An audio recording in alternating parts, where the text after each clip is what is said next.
Here we go. What's today's date? The 7th, the 8th? What's today's date? We don't even know. We don't even care. It's the 8th. Well, whenever you are, we got Diondra Gray in the building, the Wonder Woman of real estate. Had to hit that in there. Wonder Woman. Hola. Oh, she said hola just for me. I'm about to say it's Tuesday, but it's Wednesday. It's not Yeah. Tuesday. No, it's Wednesday. It's hump day. It's the middle of the week. This is, half the battles almost. But you know what? Does the weekend even mean anything to people? Not like to us in this industry. I mean, we always grinding. Always grinding. And we were just talking about that with Eric on the last episode, how now it's like this anti-grind culture because there's a good grind and then a bad grind because you can work yourself to death. And we were talking about you can just get a complete mental breakdown dealing with some of these people and how you have to have, I think even before we just started, you have to have strong skin. Not everybody's able to be in this game. And you were just saying, this person, that person, won't last in this. So you know what? I'm gonna turn it let's talk about it because we were talking about how this is a career. And you know what? I had a couple things because label this, Cade, the power of being broke. Ooh.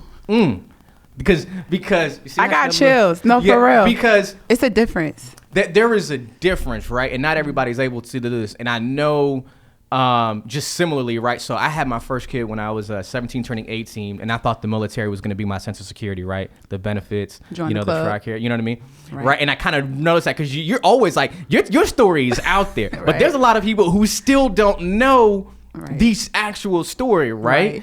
And there's nothing wrong if you have a really good career in IT, insurance, working 9 to 5, you're putting 10, 15% in your 401k, you're going to retire, get that pension, which pensions nowadays are a dime a dozen. Right. But they don't understand the power of truly being broke. I mean, Wonder Woman, I literally remember being at the gas station on Chesapeake Boulevard in Norfolk, putting in my debit card, right? You use a Dollar Tree? There was a Dollar Tree right across the street. No, the Dollar Tree when you only got $4. That's where I'm going. Okay, yeah. That's exactly where I'm going. So it was the Wawa. I don't think you can do this anymore, but you used to put your debit card in there to do a $1 hold. Oh, they still do it. They still do it? I still use do it? Yeah, it's really you gotta run a credit. You got to run it. If you run it debit, it's going to take the amount of gas you got. If you do credit, I don't care what it is. So it's going to take $1. If you need gas and you got to hold over till payday. Saving money tips with Jeremy. For real. Throw that out. People need to know. There are really people struggling who are one paycheck away from losing their stuff.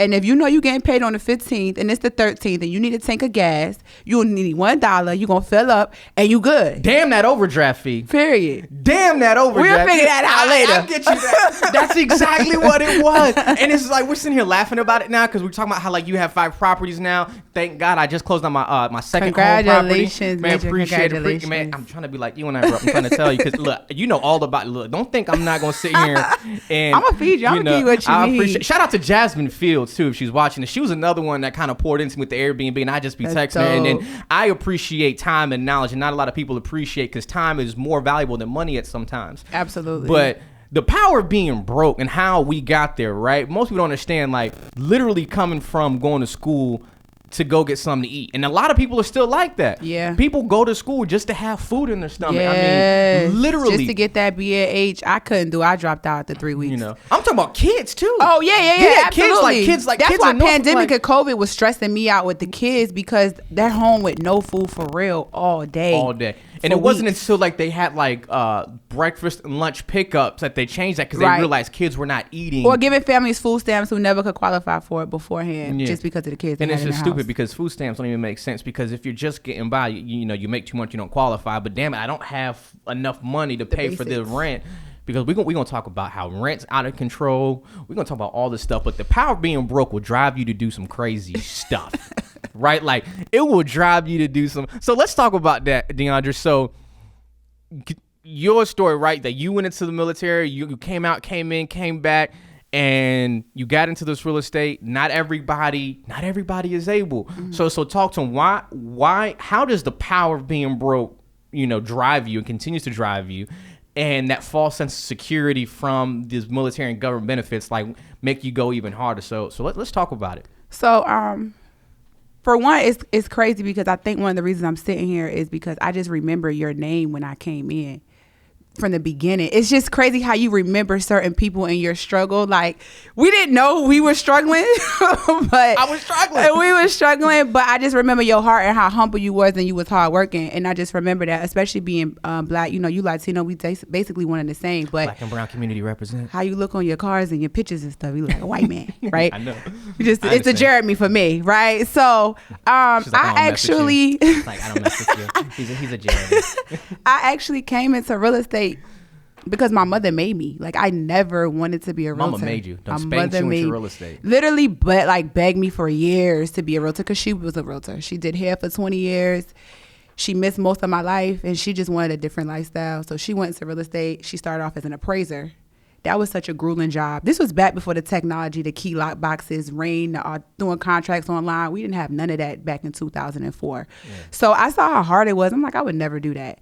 Going to the military was because I was in my own apartment and my mom called me in my apartment like, you need to leave the city. Like, you need to go to the military. That? I was in Hilton Head Island, South Carolina. Okay. So it's like the country, but like literally the city. She wanted me to leave. We have that connection to Charlemagne. Shout out to Charlemagne. Yes, he is from South Carolina. He only claims us sometimes, but yeah. Now he a New Yorker now. Yeah, now he's a New Yorker now. But my birth certificate says Brooklyn. I'm more of a New Yorker than he is. Yeah, my father's from New York, and I spent half my life there, like going there every summer. People know I'm a Virginian. He's a living. I'm everywhere. I've been here almost 10 years now, so I think we running along the lines of being from here in like another 10. Yeah. So I was in the Navy and I was broke, and it was kind of like a normal culture. You look up to like, I'm going to get BAH, I'm going to hit E5, things are going to get better. And I was on a ship my entire career. So like, you find ways to cook meals for a couple of days for $15. Like, it actually gave me a lot of skills. But eating at the galley, tell them about that. You really had to make sure you was on time because that was going to be your last meal. Like, you in the morning time, I made sure I was early, not because I wanted to be on time, but because I need to make sure I get good food on the line so I can eat for the day. Same thing with lunch. You always got to have your connect with the CSs so you get a good, nice full plate or even seconds. And then, we eat at 1600, which for civilians, that's 4 p.m. Most of y'all are eating snack and lunch for the day at 4 p.m. That's our dinner. That's the last meal of the day. And our next meal is over 12 hours away. So those things are crucial because if you was in a barracks or if you lived on a ship and you didn't have no money, you stretching for payday, you got to eat downstairs. There's only so many noodles and PB&Js we're going to eat to make sure that we actually are fed. And I think back nowadays, that's why it keeps us humble. To think like that was life and death decisions for real back then. Food or gas? Like both. And even like underway, if we get off the money and just the mental why people protect their peace. I was an OS on the ship, so we had to make decisions like eat or sleep. How many people in the military would you say right now are broke, struggling, or living check to check? I would say 65 to 70%. 65 to 70%. 65 to 70%, and I'm being nice. And that's but why? So why is it? Is it because they're not financially educated from when they come? Like, yes, that's the first thing. Like money management skills. They don't tell us anything. Or they just think I have a guaranteed paycheck. They go to the first car lot they see, buy here, pay here. Because they're not even thinking about housing. They're just thinking about what they're gonna drive. Right. I mean, you gotta think. We maxing out credit cards. That when I pull that credit, that first thing I see is that military star card. I never got one. Good for you. I never qualified. I already had credit cards before I came in, and I had told them up, so I wasn't really open to that. But before we really delve into like why I'm gonna say why we're broke, because I really feel like I'm still a part of that community. A big part of it is the stress between boot camp to your first duty station, and like 90% of these sailors is alone. Like, there's nobody coming to graduation. They didn't get letters. Like, they already in a down mode. And then, like, for me, I got to my first ship. I'm like, I'm on a still moving something. Your depression or your sadness allows you to go get the like, you get a car, you like, I get a car, I could be happy, I'm good, I know I got happiness. That. It basically, I mean, you get what you can afford. They ain't gonna tell you no at the dealership. I don't care what your credit score is. You got an LES, you're going to get the car that you want. They gonna give you a Ferrari at the dealership. They'll get you don't even need a license. Virginia is crazy. Like, it's not hard. You should need it. You should, but I'm just telling you the culture of it. So if that was a requirement, it's a lot of people who probably wouldn't have the cars, but you get the car. Shame on the dealerships too. The dealerships, they're taking advantage of this market, which is why it's important for us as lenders, realtors, prior military to educate them while they're coming in. Mm-hmm. Okay, cool. So now you get your car. Now you got this car payment and insurance. Then you got people back home in your pockets still. They want help because they think we made it because they seen a car, you drove home with it, you posted it. You want them government bennies. You can go on Google and see that an E1 to E4 is basically making $19,000 a year. No money. Before taxes. No money. And if you don't have any dependents or spouses, which that dependent pay ain't shit neither. It's not when you got an actual child to feed. Yeah. Now, if your dependent is a contract marriage, because that's a thing too, that was something I almost did to get extra money. Like contract marriage. We go and marry a person. Talk to the civilians. Go ahead. Tell them that. So a contract marriage is when you need a little bit extra money, so you could get BAH with a dependent, but you ain't really ready for that kid thing yet. You know you really having hot girl summer, hot boy summer, so you don't want to give away all your eggs. But you can go and marry someone, and depending on their location, or if they're staying with you, or like I was looking for a New York husband, quote unquote, because the BAH was higher. I am not promoting this, okay? Disclaimer. I'm just telling you what happened. That'd have been so messed up. You'd have met Malik, and then all of a sudden you still contracting married. It's interesting how that works because we both knew the culture. So true. It would be like, oh, okay, but it's an understanding. My husband I was going to marry was from Miami, and my family from Miami. I could hit my mom up like, yo, the 305. Yeah, exactly. Like Dade County, he was in the military and he knew too much. So when we went down there, we smoking in the car. We wasn't supposed to be, but we were before. We were about to go to the courthouse the next day. And I said, how long you want to be married? He said 6 years. I'm saying, whoa. Like, I don't even know if I'm being in the Navy, let alone I might find somebody I really like. That's too long to marry. I thought like 1 or 2 years. Yeah, like I just need to get to where I could get my own BAH. And then he started saying, I need $700 a month. First, he wanted just school benefits and health benefits because those are all the things you get in these contract marriages. And in contract marriages, you really never in a relationship. You don't like them. It's nothing sexual. Is it really a contract drawn up, or is it most of the time? No, it's just a verbal understanding. It's mostly verbal. I mean, if you're doing a contract marriage, you probably shouldn't be in it because that's just not the way that it works. But I tapped out of it the day before we were supposed to get married. I didn't feel comfortable. I didn't want to actually meet my husband and actually have to explain that I did something that's serious for money. I didn't want to have divorced or on my stuff. So it actually hit me like from a moral integrity standpoint. Sure. And I'm like, I'd rather be broke. Life has you down. And God, broke. honestly, I could use all those words, but God really like convicted me. Like, at the end of the day, you're doing stuff for money. I don't really think it's different from like if you stripping, selling your behind. You doing what you got to do, and I'm not judging anybody, but that is how bad it was. Well, people misinterpret the Bible too, because the people always say in the Bible, what is it that what's that scripture? And it's that the love of money, okay, and greed for sure is because the scriptures along the line of that money, the root of all. That's what it is. People always say the root of all evil is money, right? But it's truly not the root of all. If you read the Bible, it's the love of money. Right? Because you can read other scriptures, and it's kind of like Ecclesiastes something. It tells you that nothing matters. It'd also say that money's the answer to everything. Yes. You know what I mean? And don't take that out of context, people. Right. Like, go read those scriptures. It means if you have it, there's certain things you wouldn't do because you provided for the things that you actually need. Exactly. Right. And so, but if you love money, you're worshiping, and you're willing to do contract marriages and stuff like that, that's like a completely different thing. Completely different thing. So we got your mama's beating you behind, saying you need to get in real estate. You almost had a contract marriage to some dude in Miami. You was at a point where you got out, then you got back in because of the financial issue. That's not what happened. Actually, I didn't make E5 the first time I took the test. I was an OS. We technically push button, but we really not because there's so many of us. And so I always tested well, but I had like a thing on my back where they just didn't like me. So I went to Mass a lot. And I know people say that, they didn't like me. No, they really did not like Gray. Anyone who served with me would tell you so. It's going to Mass. Was it the personality? Yeah, like the stereotype that people put on you? How we're raised. Your mom cursed you out so much. Like if you're cursing me out, I don't have a reaction. All I know is you're not mom. Like I'm good. I'm safe. And I move on about my day. I don't have a beef. You don't take that disrespect. So how did you do at boot camp when they was all in your face and yelling at you? It's crazy because I just had dinner with my RDC like 2 weeks ago. Like he beat me like every single day. I'm almost be nervous to sell him a house because I'm like, bro, do you remember? Because I remember. I did good in boot camp. I got in trouble a lot the whole time. That was my whole Navy career.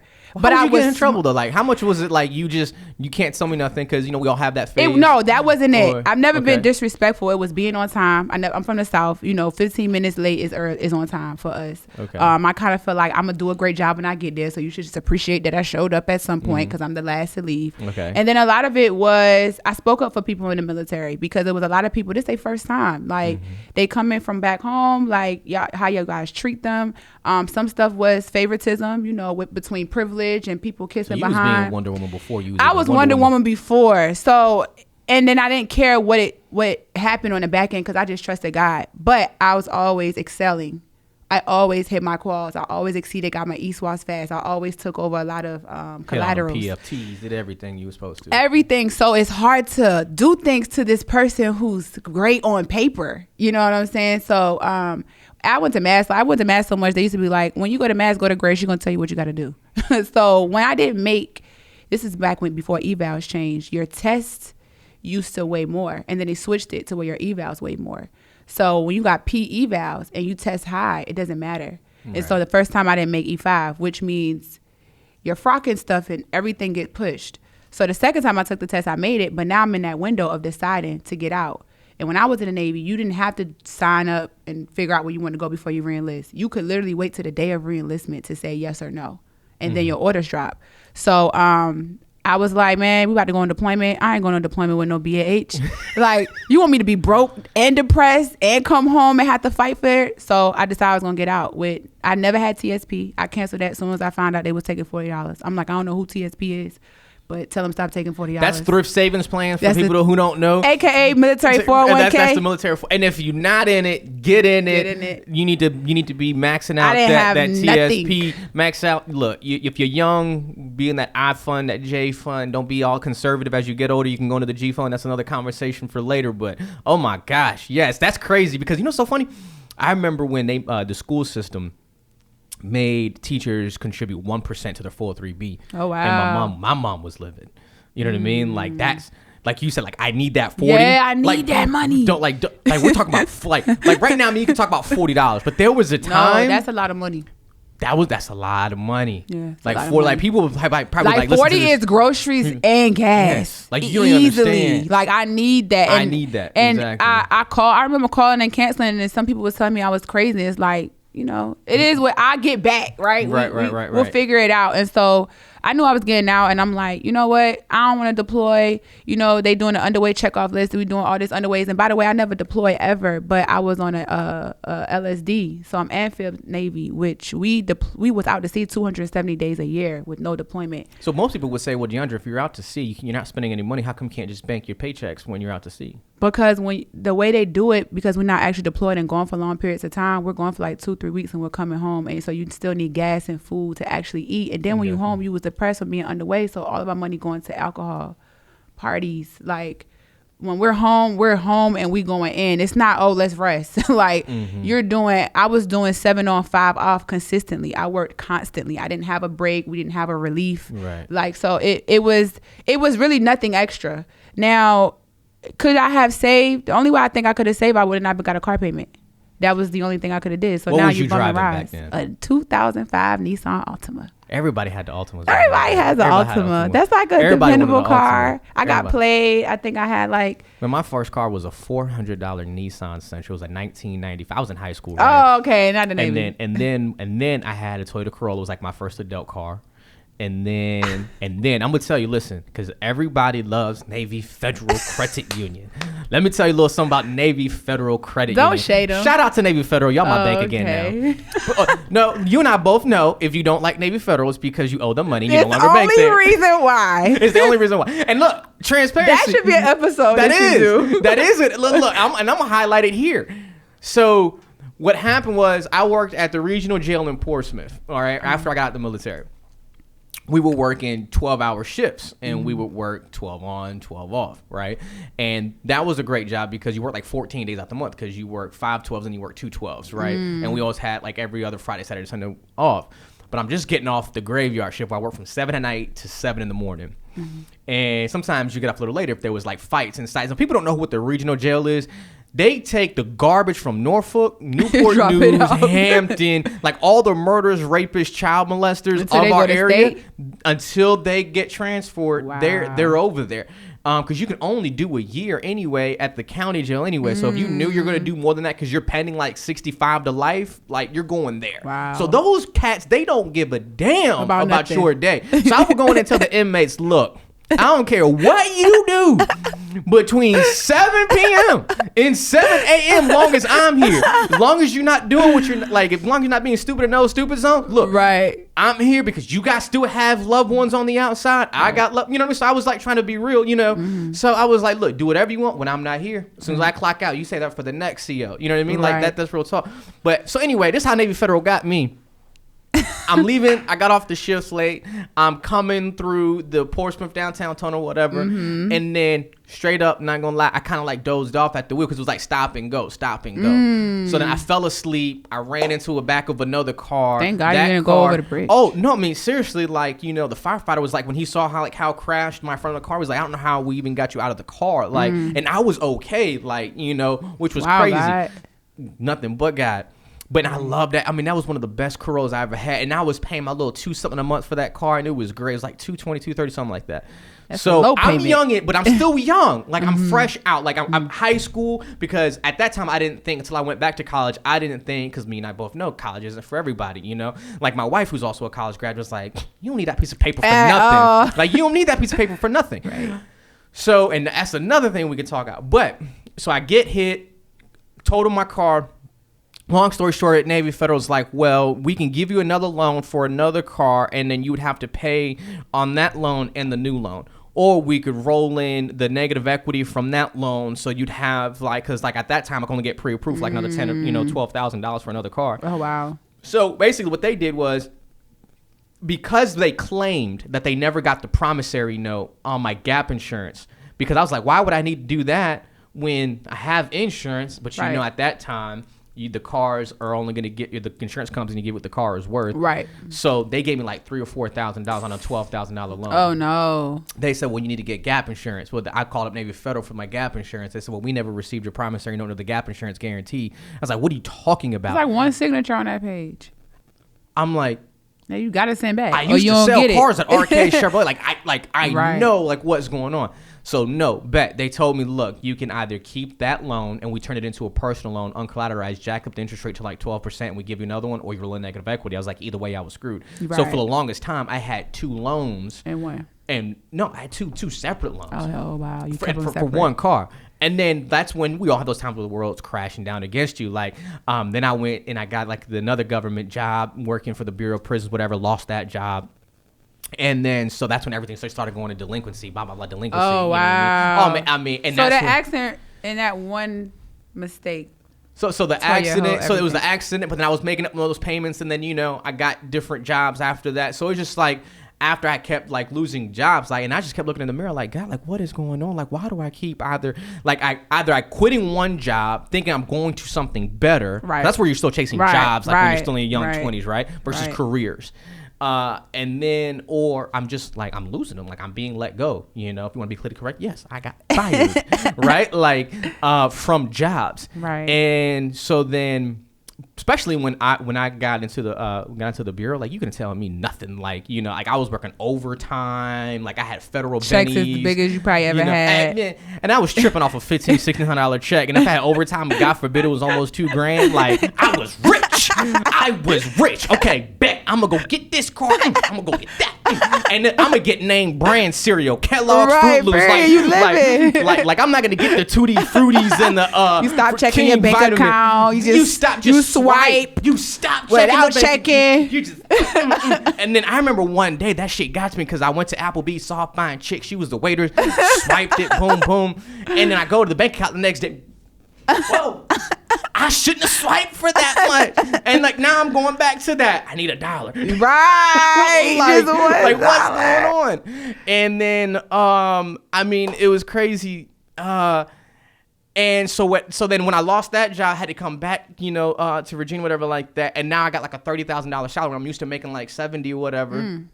So now my credit's back because I'm behind on payment, blah, blah. And then that's how Navy Federal got me because they gave me 2 loans. Plus I had a credit card with them. It's like, and then what Navy Federal don't tell you, which most people do know now, they take any money that you have in there and they start, like when you owe them money. I never got to that point. Yeah. Well, when you get to that point, that Navy Federal, if you have any money in your checking, your savings, and you owe them money, you start becoming delinquent, you sign on that piece of paper. They want. They just pull what they want out of your checking or savings account. So it's like Kevin, see what happened was I had a checking and a savings.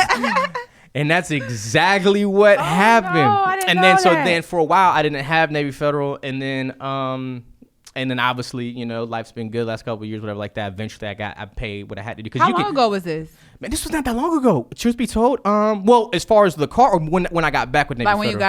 When you got your life on track. When did I probably got my life on track like last year. Let me see. I got married. I was struggling. So me and my wife now been married about 9 years. I want to say like each year of marriage, because you can be a little bit more responsible, we got better and better. But like as far as like I remember even as early as 2017, it was still like I had a salary from one job, and then I was making like. Again, like I didn't want to do this. Right. Like I was still trying to hold on to my salary, be one of those 9 to 5, get my retirement, get my pension, and if I could do a deal or two on the side, like that was all I was aiming for. And then God had different plans and was like He forced me into 100% commission. And then my wife, truth be told, shout out to her, because she was like, we went to one Christmas party for the company one year, and she saw the salespeople and the operations people, and she was like, how much money do they make? What's the potential there? And I was like, well, they can make really good money. Blah blah blah. This is how much they make. Blah blah blah. Why ain't you doing that? I said, babe, you seen I've been like, we need 6 months of reserves. We need cash in the bank because you got to go out there, grind, build your book of business, get your referral, do all this and that. So go do it. Like, babe, okay, but we got rent. Like I remember, you know, because VA and FHA let you go down to the 580. We bought our first house back in the day. What you mean back? And still now they'll let you go. They will, but it wasn't like hard to find a lender who would do it a couple years ago. Now they're a lot more tighter. Okay, sure. But see, I bought my first house in like 2017. Okay, and that was because my rent was getting the market was different. $25 seller concessions paid for the closing costs. What else? I got 100% financing. You know. So then my mortgage payment was like $1,100, and meanwhile I'm over there renting a 2-bedroom apartment in Virginia Beach for like $1,500-$1,600. Yep. So buying a house like bougie, saved my life. By the way, in 2017 you had a bougie apartment. At $1,500-$1,600 in 2017. Oh well, my wife wasn't living in no hood. I just want people to know. It wasn't even bougie. That's 2017. It wasn't even bougie. I know, but that's just. And it started out. But here's when I first signed the lease to that. And first of all, I ain't even sign it. My wife, fraudulent. I'm gonna say it right now on camera. She took because like she can't be so far from our in-laws. She went right across the streets on Centerville to Magnolia Run Apartments or whatever over there in Centerville, and she signed my name to the lease. I was like, she gave my social date of birth. She's like, okay, we got to go over there, pick up. I'm like, what you talking about? And then I was just like, and I was working at the bank that time, blah, blah, blah, before I got to this. And I was like, what you mean? I can't afford that. What you talking about? We had a year with the parents. Now you got to get out. When I came home and like everything was packed up in the truck and we had to go. And like, I didn't know, but my in-laws, like, they didn't tell me at the time, like, we're not going to let you fall. But she was like, you got to get up and grow. We had the one kid at the time. So everything, okay, fine. And that was when I was taking 2 checks to make the rent payment. You know what I mean? And she was working so she could make utilities. And that's how we lived, you know? So we didn't really start getting comfortable till we bought the second house, our actual first house, excuse me. That was on a short sale, and then I was like, only thing I said was, can I afford it? Right? Can I just afford the payment? That's all y'all think about. You know what I'm saying? So that's all you think about. She was like, hey, this is our starter home, blah blah blah. It was a short sale, 165, boom. You know, was what it was. We really didn't start like doing well ish. Late 2018, and then 2019 was a bad year actually for me. Wow. And then 20 and 21, it's funny when you start being around the right people, doing certain things, when it's your time, when it's your time. And that's what most people, Godspeed. Like most people are always thinking like, oh my God, it's my time. Right. When is my ship gonna sail? But you're standing in the middle of the desert because what you don't understand is it's not your time, it's God's time. And you had to go through these things to better appreciate what you have now. Absolutely. Because most of it is you are not mature enough to handle your whatever blessings. It is he's trying to give you. And you keep thinking that, oh, I have an idea. They always say the most famous joke in the world is, you want to make God smile, you tell him your plans, and then he'll tell him his, right? right? And so when you just saying, God, I got this. And it's always like the little kid, like, Daddy, fix my toy. Daddy, fix my toy. We tell God that. Right. God, just let me get this. God, just let me get this. And then we take the plans back from God. And God is like, I'm trying to bless you. I'm trying to go beyond what I'm trying to go beyond what you even think you're capable of. And our little human minds cannot even wrap around what God has for us, because he wants us to be prosperous. He wants us to live in wealth and not in poverty. But we're just too dumb because we're sitting here holding on to this little $5 that I got. What? And if you don't just open up your hands and just shut the hell up, because God gave you 2 ears and 1 mouth for a reason. And like you, the reason why I got laid off from them government jobs and stuff like that was because of my mouth. Yeah. You know, I got laid off from being a police officer over at Regent University because of my mouth. You know, it wasn't a good thing. That's crazy, because that's like around the corner. I mean, we in 2022, but pandemic was really 2020. Yeah. Essentially, that changed the world for everybody. And I still like.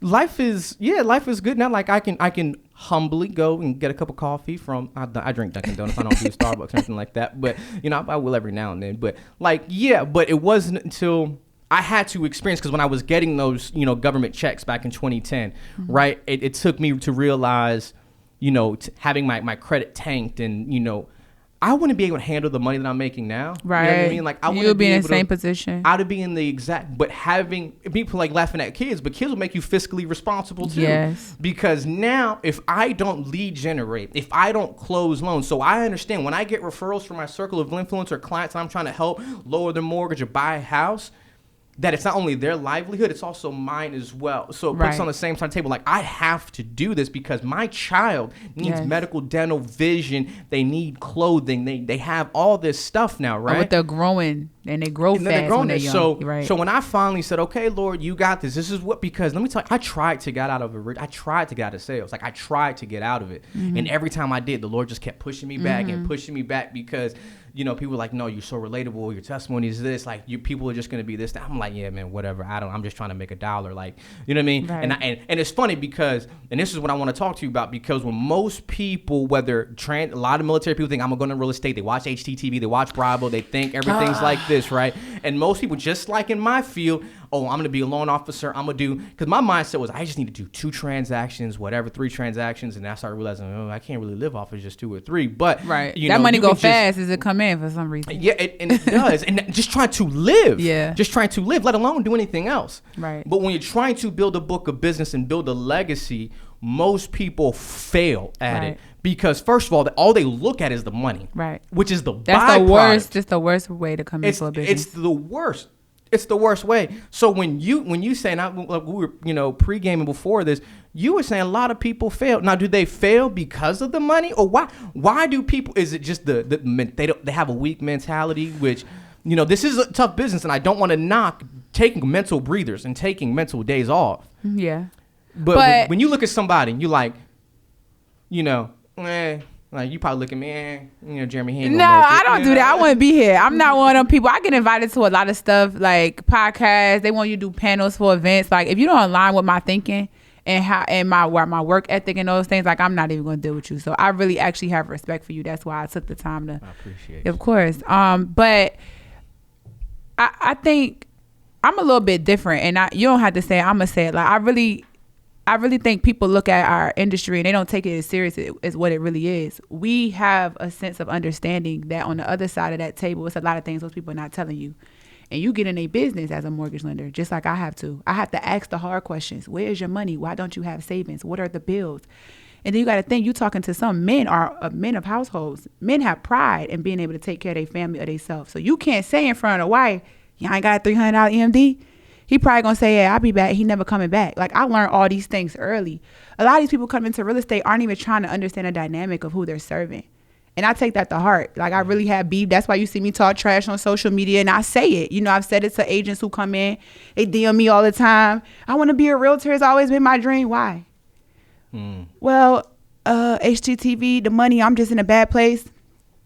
Do you realize what you really do for a living? You really these people, pastors and counselors, and like, for real, like, that's our job for real. And for me, I didn't want to do it just like you. I tried to get out the first 4 years I was in. Every year I said, this is my last year. I'm gonna go do. I made what I need to my do. dream job I'm gonna go find that God's gonna show me. Mm-hmm. And every year is like, God, nah. He kept sending me people that would say something to me that would be like, man, you're supposed to be here. You changed my life. And I'm like, all right, I'll do one more year. And then the first year, I sold 27 homes my first year.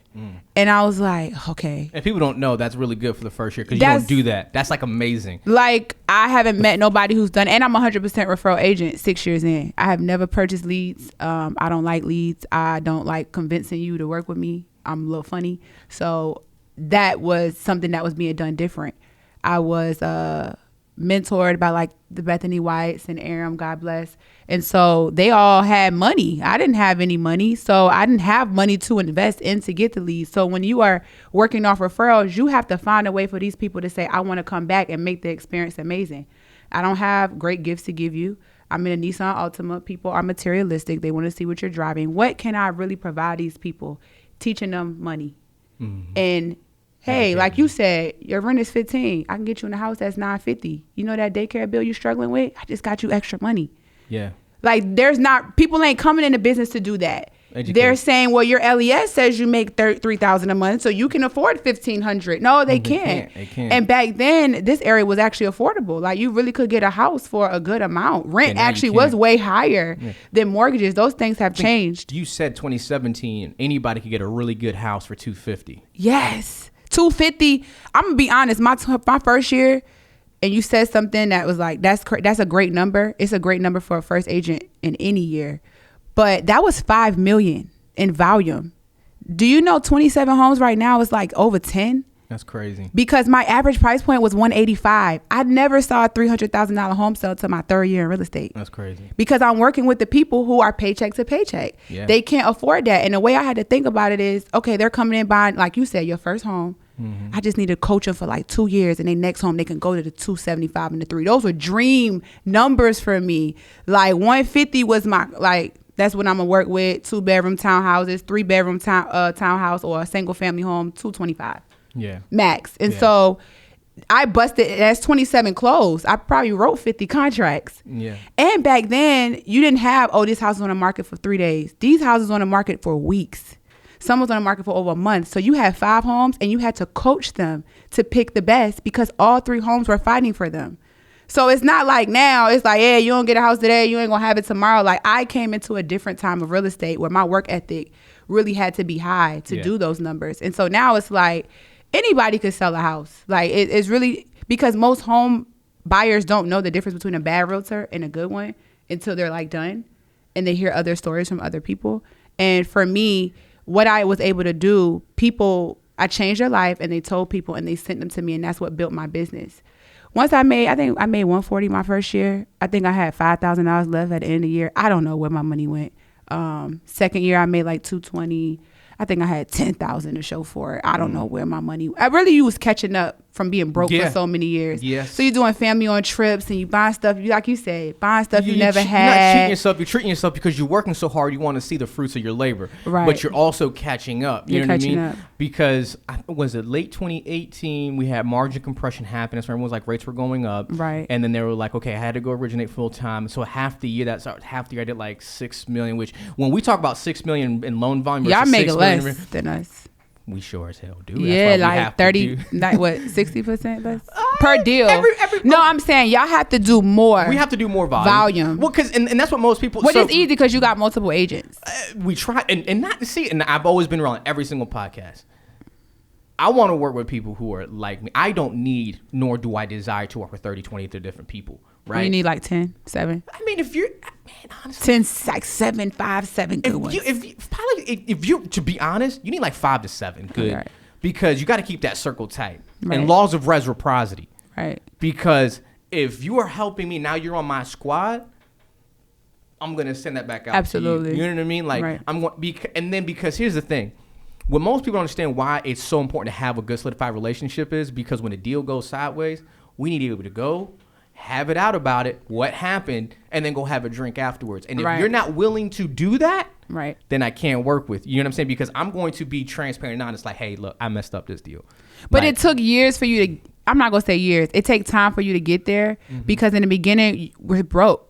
Yeah. So you obviously you're working with that's everybody. where the mental thing comes. Like I'm not against. Don't take this the wrong way. I'm not against mental breaks but this new thing of if it stresses me out, I'm not gonna do it. I don't want to work it. It's not for me. I need peace. To me, is like half a BS, because if that was the case, we wouldn't be here. There is a period of time where you have to sacrifice a lot. I just brought on 2 agents. I've been a single agent for 5-6 years. Mm-hmm. I'm tired now. Considering starting a family and I'm just exhausted at this point. I brought on 2 agents and I sat them down. I looked at their goals and they want to take weekend vacations once a month and they want to take the kids to Disney in February. And I'm like, in this business, you can't take a vacation for the first 2 years. I'm gonna tell you right now, it's gonna be a couple of things. I serve God. It's very clear. We make that very clear. We are where we are because of God. I can't take all the credit because we is not that smart. No. We work hard, but we are not that smart. I'm not that smart. So I let them know that. But your first 6 months should be pure grind. And if you need more sleep at night, then you cut out going out. You cut out TV. You cut out staying up, scrolling. Like, we didn't even have social media like that when me and you came into the businesses, for real, because it was just popping. It wasn't. It was what is next. Everybody has a microphone and platform. And I'm like, I was like known as the ghetto agent. Like, there are people. The only reason people really rock with me now, I'm not gonna say my clients. I'm gonna say like other agents and lenders, is because of the numbers and the consistency. And I'm still. Why do you have that? Because you said your name was. Or your business is, you don't have any paid leads. Now you have people underneath you. Because there's 2 points I want to get to that you said about, because I think I translate the first part of what you said about certain things you don't have time for. Like, for a certain time, from a lender standpoint, I made a career off of saving the hard, tough loans other people said they didn't have time to do. Right. That's how you build yourself. Which is the lower 580, 600 manual underwrite. They have very little money. They have late payments, exotic. So then there gets to a point now when your business does grow, those take so much time and energy. You start getting away from those and saying, you start to say, yeah, hey, look, there is a possible path to home ownership, but it would be a lot easier if you did this, this, and this. Right. Versus you saying, okay, I'm going to dive in and go balls to walls for you because you need this now. Right. And there has to be, honestly, a balance with that. So, but, and me, my manager told me one day, look, you can't take a vacation like the first 2 years. Yeah. But if you have a soul, when you got people out here calling you ghetto, the nails and stuff like that, that's a culture thing and a personal preference. Right. Like, damn that. Right. It's like, how are you consistently, are they just calling your entire client base database ghetto? Like, and let's if you calling me Charlamagne the God, I'm gonna ask the hard question. If you're gonna call me Charlamagne, ask the hard, who is they? Who is they, Diondra? Who is they? It's not lenders. It's agents who are not successful. Lenders are just like this at your door every 5 minutes. Yeah, that's normal. But just like you built a rapport, I built a rapport, with my lender and only because he educated me. Sure. Like, Aaron was my heart for sure. So the only reason I knew they would say these things is because it would come back to me. I started with Dream Girls. A couple people know Claudine. Claudine was one of those people. She fed me, man. She taught me a lot. Yeah. But then she would use the word ghetto, right? So, like, I took the bad with the good because I understood that you cannot judge a person for their perception of you, period. That's what they're entitled to. It's up to you to decide. When I first came in, I went and got them little cocktail dresses from the store. I cut my nails.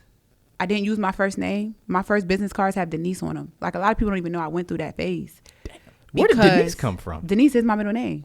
So you went for... I'm like, Diondra, they gonna know I'm ghetto. They gonna know I'm black.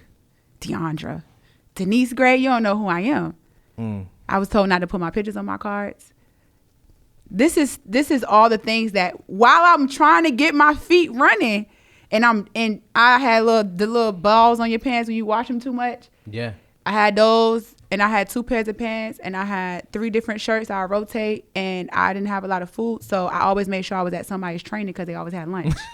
It was always a lunch and learn. I didn't drink. And so those are the things, the power of broke in my definition, that allowed me and we didn't have heat. So it was my first 6 months. So when you first started off, you had no heat. You rotated the same. My homegirl got put out the Navy as well. I had just sold her house. She was pregnant. You say put out. Did she get a dishonorable discharge? No, her tour was up. Okay. Her tour was up and she wanted to extend, but she couldn't. Were you under other than general conditions? No, I had honorable. All my stuff tote. Like I did my 4 years. Let's get that on the record, people, because you talk about her military people, correct? Yeah, you know? like I served my 4 years. I was eligible to re-enlist, and I didn't want to. I had sold her house 3 months before. She was married, and she was pregnant. Her husband left her. So now she has a new house, a brand new baby. She's never had a baby. She's Puerto Rican as well. She's really like, she's full time. She's Puerto Rican, but she's darker than me. And a lot of people don't understand. That's a whole nother episode. And so she didn't know nothing about no baby, but I'm from the South. Like, we raise kids. That's just what we do. So I made a deal with her. I'm about to get out of PPV, get put out because I'm out the Navy. I need a place to stay. Let me stay in one of your rooms. I don't really have nothing to pay you, but I'm going to take care of the baby. And that was our give and take. That's so dope. So we both out. Her mortgage $800 in Huntersville, 3-bedroom, 2.5 bath, 1,700 square foot house, completely renovated. But we didn't know nothing about the gas furnace that you got to call the gas company. Most people don't know what a Huntersville is. People. Huntersville is turning now, but 2015 Huntersville. I mean, it was shootings every single day. Police, crackheads. Like we couldn't wear uniforms home because we didn't want. They thought she was a nurse. If you're going out of town, you got to put your bag in there at nighttime. Like it was a dangerous place to live for sure. Shout out to Norfolk. Shout out to Norfolk. My new office that you got to come see is in Norfolk because I just have a heart for Norfolk. Maybe because I started there. I went to Calcott, Northside, Granby Head. I love Norfolk. I have a heart for Norfolk. TCC, ODU, Norfolk Stand. Even though I live in Virginia Beach now, people always think you're funny when you used to live in Norfolk. And then they're like, oh, you went to Virginia Beach now. So but that was me, my dream. I'm like, when I get out of here, I'm moving to Virginia Beach. That's what everybody from Norfolk says. Like, I'm moving up. Like it's some big. And Virginia Beach they got trailer parks. Like they have their own little hoods. Shout out to Green Run, you know. Right. People gonna get mad that I said that. That was a shameless plug.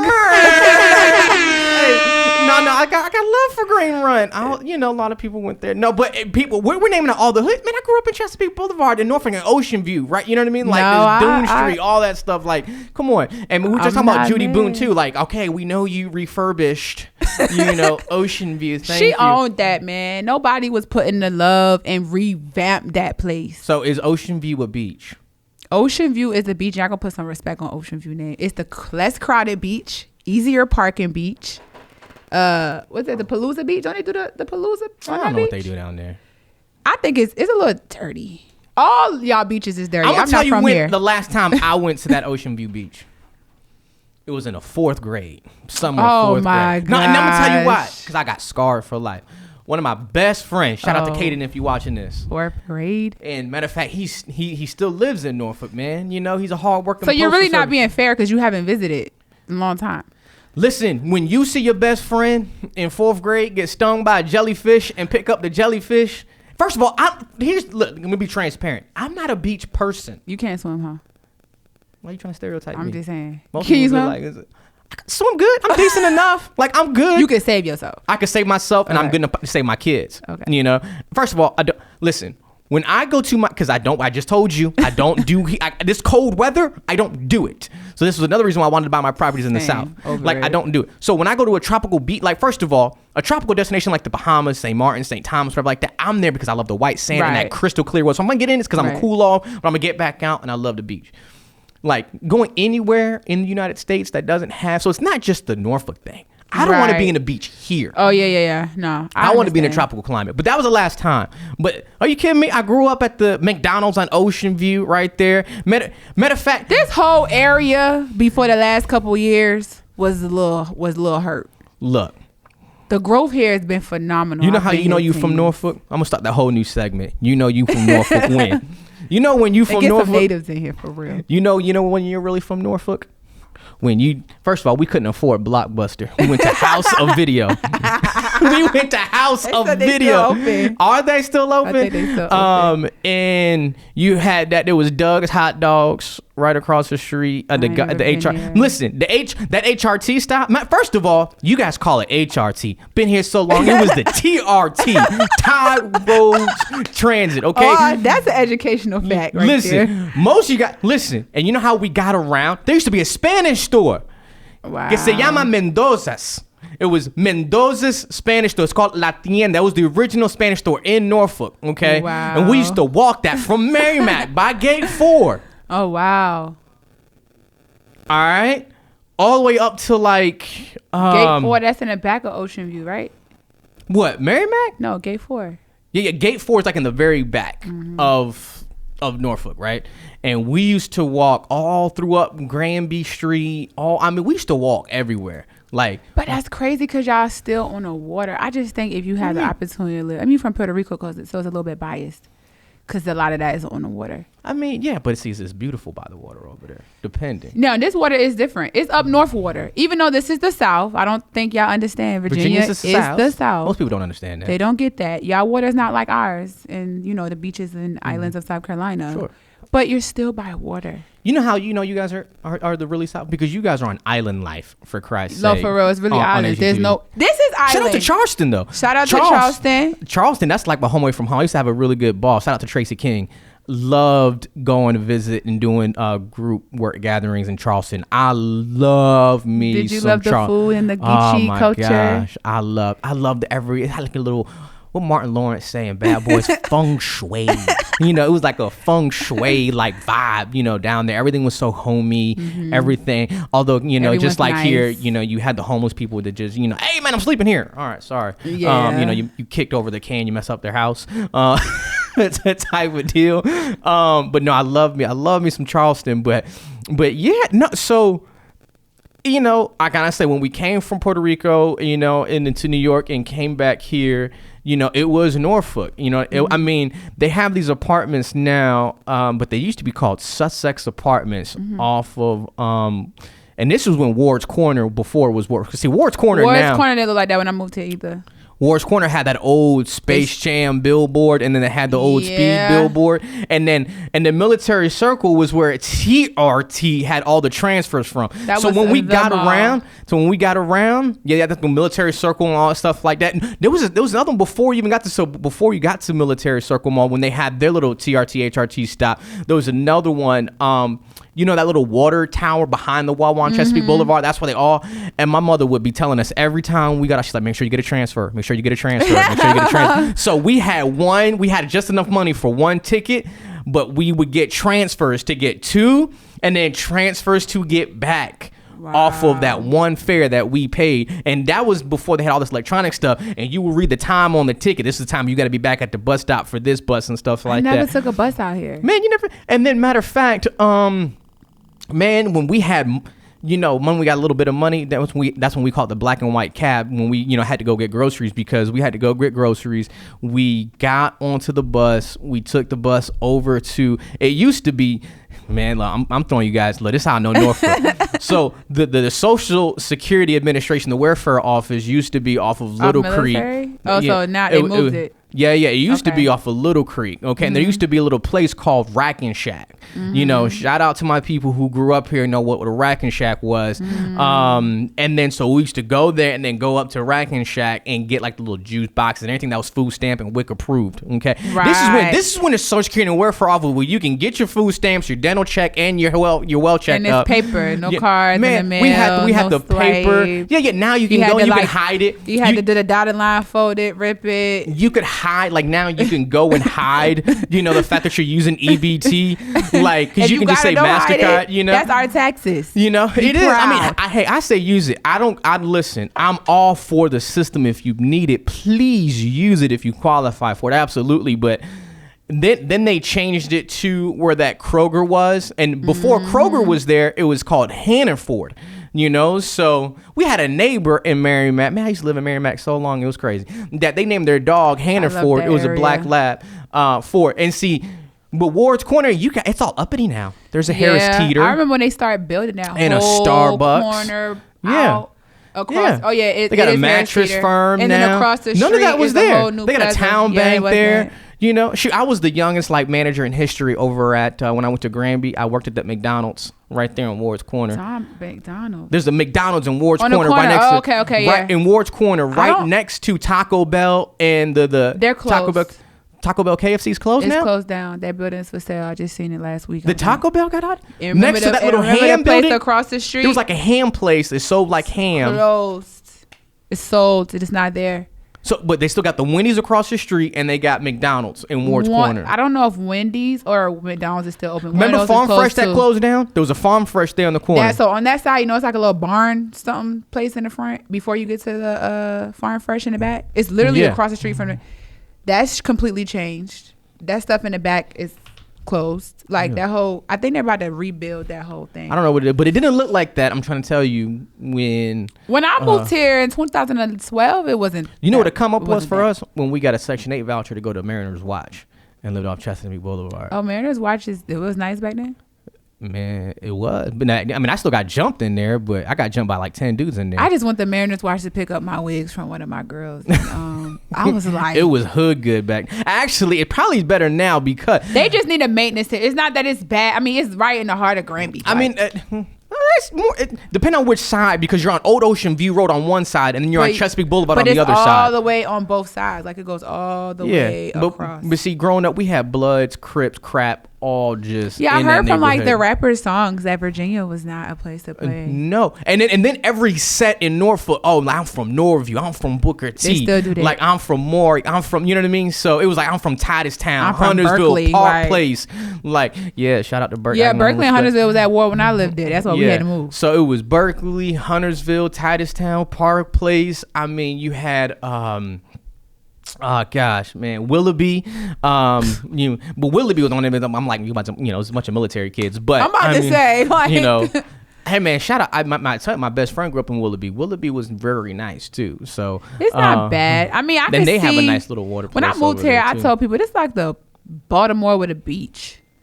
Like it was just rugged.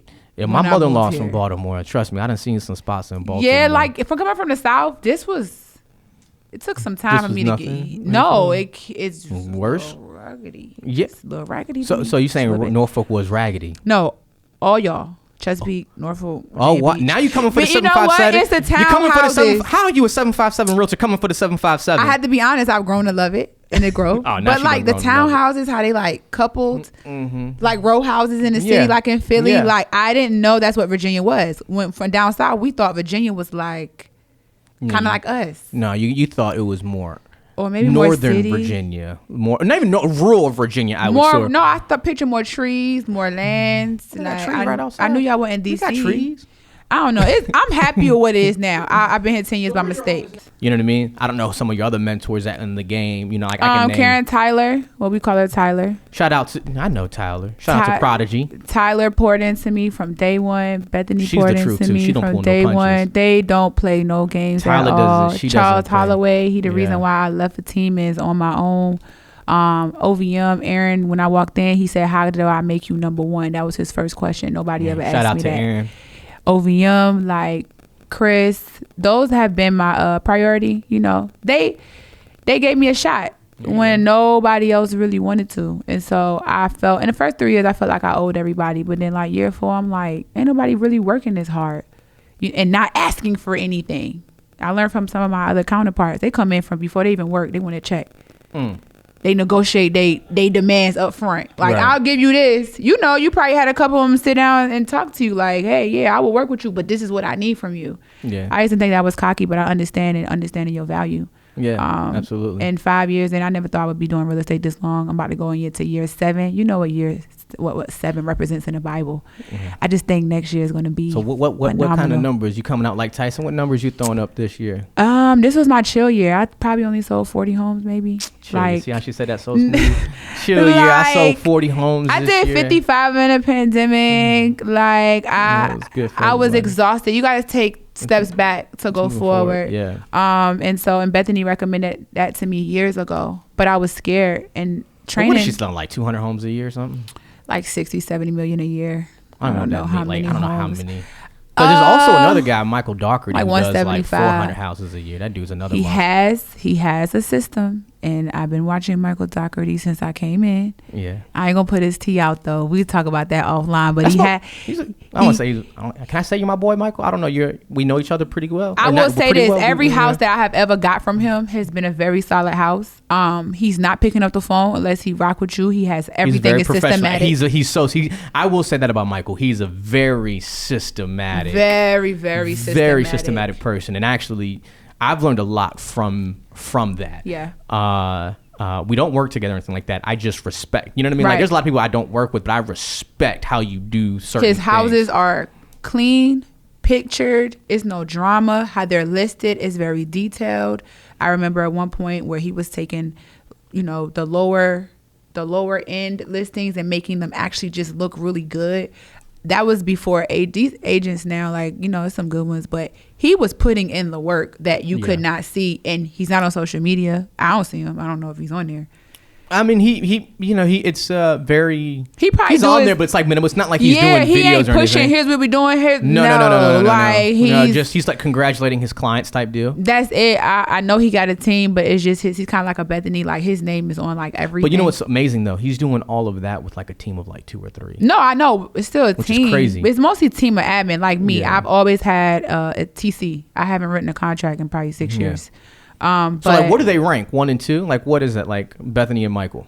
Like, because I'm trying to get people to understand like how many. Because most people don't understand. Okay, so I'll break that down for mortgage lenders and I'm just people listening.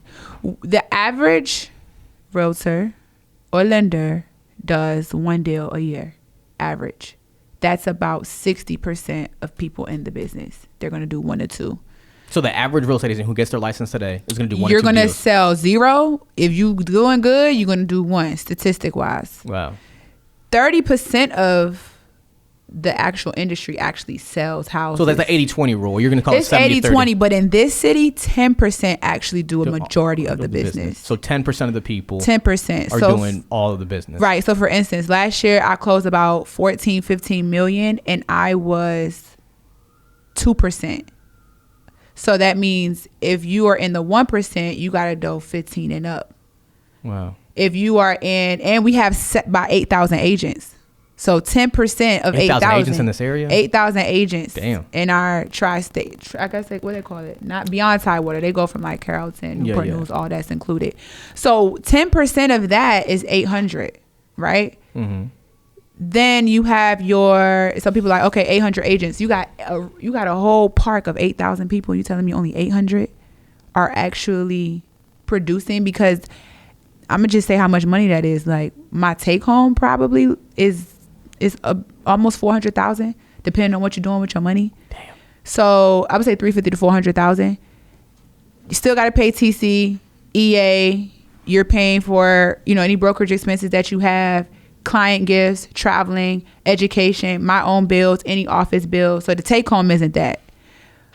But if you're selling one house, and most people are on some sort of split of 70, 30, 50, 50, 60, 40, the average realtor is making $3,000 in a year. And the bulk. So they got to have another job to supplement because most of them do. Most people get into real estate because they want to try it. They like it. They like the camaraderie of coming into an office. So how do you know when they're not making it? So tag this. What a new real estate agent won't know, like the truth about why they won't make it. Why won't they make it? Lack people skills. That's probably the number one reason why people don't make it. They're not real leaders because real leaders know they have to keep learning constantly. Like there is every deal I've sold over 250 houses. I learned something new every single deal. I'm still in classes. I'm still in education. 2022, I'm going back on, 1 event a month or 1 class a month like I did in 2018, which propelled my business. I need that Airbnb class. Wonder Woman. I do have one right now. It's online. Shameless plug. LearnDGC.com. Oh my God, this woman has her own. That's right. Oh my, I have an academy. How did I forget about this? I'm so slow. Listen, she has Diondra Gray and Company. Yes. And that is LLC. It's patented. It's not. It's just a name. We haven't patented. You haven't patented it yet? Okay. It's a whole nother bit. I don't want nobody to sue what me. is Diondra Gray and Company? I know you also have your own moving truck. Yes, I do have my own moving truck. Diondra Gray and Company is giving me room to expand, kind of like Tiffany and Co. Like it's Tiffany and Co, but you can get earrings, you can get bracelets, you can get whatever. Now they into different things. I thought my name was a little edgy, like it's like borderline. So and Company kind of add that class onto it, and it didn't limit me to what I was doing. And so I'm a person, I don't believe in selling houses, chicken weave, all that. I believe in putting all your eggs in one basket for at least 3 good years solid until you damn near master it, right? Yeah. And then pump other streams out of that. And for me, if you're doing real estate, I don't want to teach you how to be a landlord. Like, that's cake. I could do that in one conversation. But Airbnb is something I actually loved because I used to stay in them all the time. And so it's a shame that I got one. I don't know the first thing about it. You know how to host people when your family come over, right? Yeah. You know they need clean sheets. Yeah. You know what a clean kind of look like. So you got a YouTube video, or you got like it's a paid class? It's a paid course that's literally in an academy with videos. I literally am sitting in this format and I'm breaking it down with a presentation, and there's questions and modules. Like, you're on an online school when you're actually in it. It's pretty legit. Wow. Yeah. So, and then I have an in-person class where I do the same thing, and then I take them on tour to the actual Airbnbs, walk them through, let them touch, let them feel, let them take pictures and see everything. So that's a great way to get people to start investing into real estate when they actually understand how to operate something that's going to make you money. I mean, most people who do it ain't gonna do it. I'm learning to get that money too. So if you ever want to get into something, we always think about, will they get the value? Will they actually do it? 90% won't. But there's that, I want to try something, I know I'm going to do it money. But the biggest thing is understanding that with hospitality, renting a house, nowadays you ain't going to make no regular money because the rental market is just as high as the mortgage market. How do you maximize out of a property? Right. And that's the turnover. So absolutely. That's the reason why. So long-term rentals don't make as much money as obviously a short-term. I mean, they're going to pay your mortgage off. But that's about it. You're not going to make any money. We're commissioned 100%. Yeah. The only way we have guaranteed money is by creating steady streams of income. Like, we need streams of income, and that's not automatic. You got to make sure you schedule a cleaner. You got to respond to these things, but it allows us to travel, be on the phone, be here, do what we got to do. So I think it's a way to diversify for people like us. That's why I did it. I'm not scared of commission no more. But living like that can be a little bit not tough. Anymore. Because now we done got to that place of, being good. Like I said, and, it's crazy how from like 2019 to now, your life can really change. I felt like from 19 to now, especially like the last 2 years was my life really started, to shift when I feel like I started getting everything. And it's so crazy because when you talk about people like Bethany White and Michael Dougherty who have a system, it's so much easier when you have the system and you're doing that much volume. Same thing as a lender. When you get your first couple of deals, you can handle it because it's one-on-one. And then when you start growing your business to a certain perspective, you're trying to figure out your systems, your processes, your procedures, and how the whole thing flows. Because you take a real estate client from contract to close differently the way another agent would take something from contract to close. So I'm going to take a loan that's going to be different. But when we all build our businesses, we all have our own separate, process. And so it's funny how when you get to that mass level of critical mass, that you already have those processes in place when you have true growing pains. You're trying to figure everything out so that when people start having that, that's when they keep going to you saying, okay, well, how do you do this? Because you don't went through all those growing pains. It's the fear of delegating. Yeah. That's what I learned from Michael and Bethany. They delegate. A lot of people probably don't know this. Bethany interviews people every single month for her team. Wow. So it's not that she's replacing them, but she's always on her toes about, at the end of the day, she wants the best of the best. If you think you're comfortable and you chilling and you stepping back, please understand that there's somebody out here who probably will come in and do your job. And those are the things she taught me for years. And I was scared to do it. Like, I don't want to be rude. I don't want to be mean. But keep it. You just never know. People change their minds. They want to build a family. They don't want to work like that anymore.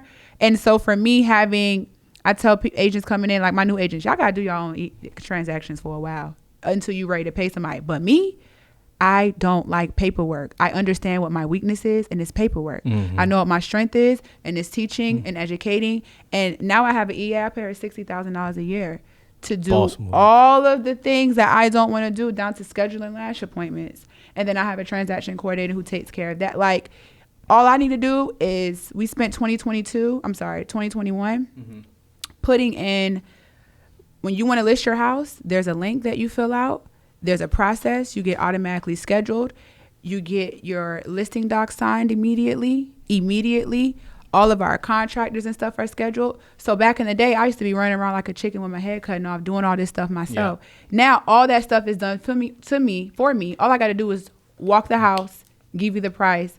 Everything else is streamlined. Why did it take me 5 years to do that? Because I thought I knew better than the OGs. Right, like we think I'm outsmart. Now I got it. It's different for me. It's like systems are systems. So that's a good segue, because there's just two last points as we wrap up that I really want to hit with you, because again, it's when we started. I mean, all of this really started off from the power of being broke, right? And finally getting rid of that mindset. You ain't got nothing, so I might as well be 100% commission now and grow this business. And now you're paying someone who's $60,000 a year to be on your staff. So,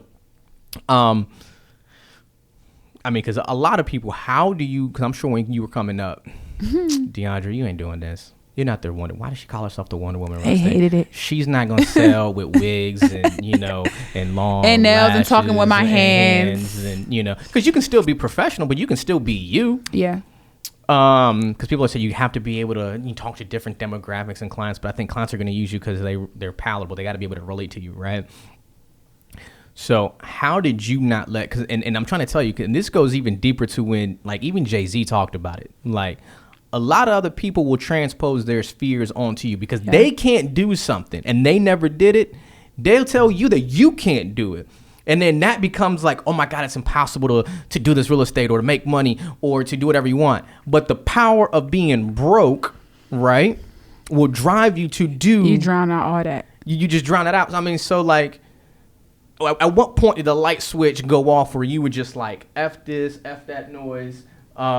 Because here's the thing, a lot of people will show you fake love and real hate. You know what I mean?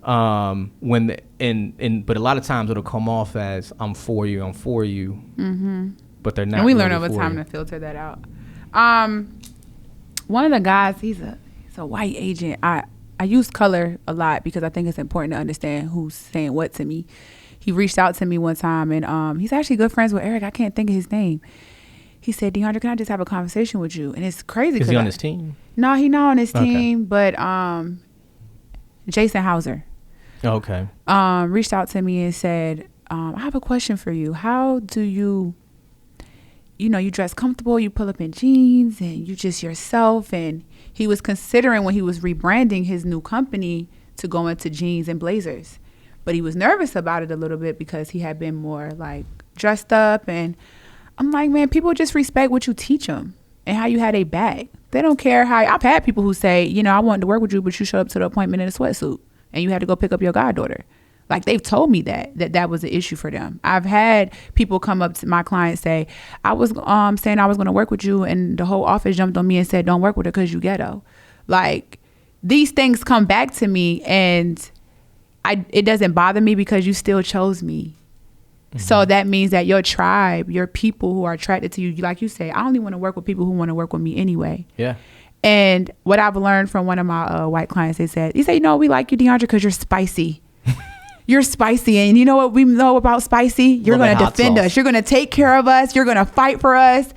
And I think people have a limited vocabulary. I think ghetto is the first word that comes to their minds when they think of it, and they're intimidated by it because I'm already stressed out doing this business. I'm going to be who I am at the end of the day. No need to change for nobody. Yeah, they used to tell me don't say God in my post. I actually had a brokerage when you're talking about God too much on your page, kick effing rocks. Watch this. So me going to get numbers was more of I didn't have to prove to anybody, but let me show you.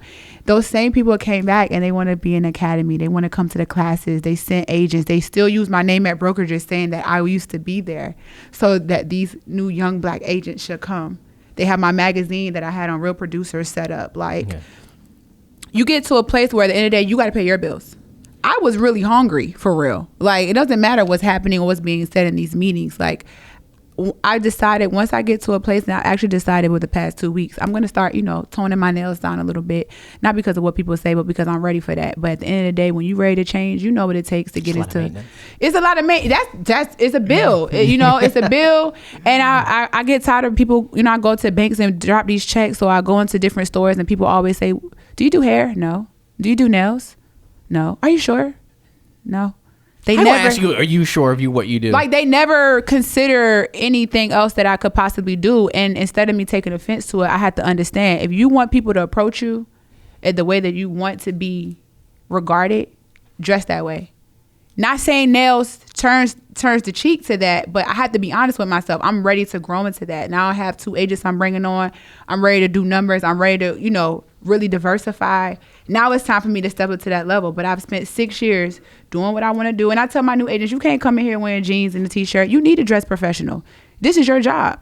When you get your stuff together and these people love you and you making the money you want to make, then you can go and get jeans. Then you can get one of these. You know what I'm saying? Then you can wear your nails. Then you can put your hair in a ponytail. But I would be lying if I said that if you come in, especially as a black woman, especially as an African-American man, that you come in, we already have our bar that has to go higher than our counterparts. And that's just the fact. So I tell people do it at their own speed, but I did do it that way. And now it's worked out for me. People know that I get deals closed. I'm educated. I'm going to make sure that you leave. My clients know me for, hey, I don't like the house. We walk, like, I'm going to the car. Like, it's a no for me. I've gotten fired because I told people no. That's integrity. Integrity would trump all that other stuff. And so I would definitely end with that. If you feel uncomfortable when you walk into a meeting, you know you need to change what you're wearing, period. If you feel like your hair is a little too woo-woo, a lot of us argue and say, they need to accept me as I am. No, you need to change and tone down your hair. Like, you know, your conscience is going to tell you. Absolutely. And do what you got to do. Be on time. I'm geeky. I don't really talk like this when I'm with my peers, but if I'm having a conversation or I'm sitting down with people who don't understand my dialect, I have to change the way that I talk. Now, do you want to just come from your culture or you want to make this money? Like, you have to figure out what it is that's important to you. And so I found the balance for sure. Oh man, I love that. And I can, because we always say that customer service voice, right? Like, we all have that voice. The Harvard customer voice. Aisle 5, right down to the left, right? Like, we always have that voice that always, you know, that we're normally, you know, accustomed to talking with people. And you know names in this business. I remember your name from the beginning. When people see Diondra Gray, when I pick up that phone to ask Miss Kathy to show her listing because I want to win and I want to work with her, she only, hey, Kathy, how you doing, period? Love the house. I'm about to pull up. Like, I need us to work. I could do that. Right. But I don't know how Miss Kathy going to take it yet. So, hello, Miss Kathy. It's just most people don't know how to say my last name. They slaughter my last name. Say it. Berrios. Oh, I say it. Berrios? Berry. Oh. Yeah, Berry. Like Cheerios, but Berrios. What it's turned up man, Berrios. I get Berrios a lot. I get burrito. I'm like, I heard all that shit at boot camp. Like, you know what I mean? I went through 13 weeks of Cheerios and burrito. I do get Cheerios vibe when I see your name. It's the Jeremy that saves you, though. It's the Jeremy that saved me. Your mom should get a hand clap because she gave you the balance of the name. Yeah, I'm glad. Well, she almost gave me the whole Jeremiah from the Bible, you know. But people call y'all Jeremy for short. Jeremiah. Right? Jeremy. What? You know that fool in the background? Yes, he's been playing. A Drake cousin. A Drake cousin, don't he? He got a big booty too. He do. I didn't want to say it. I say he has a fat ass. He has a nice BBL. He's a big Greek BBW. Oh, he's Greek. Yeah, he's Greek.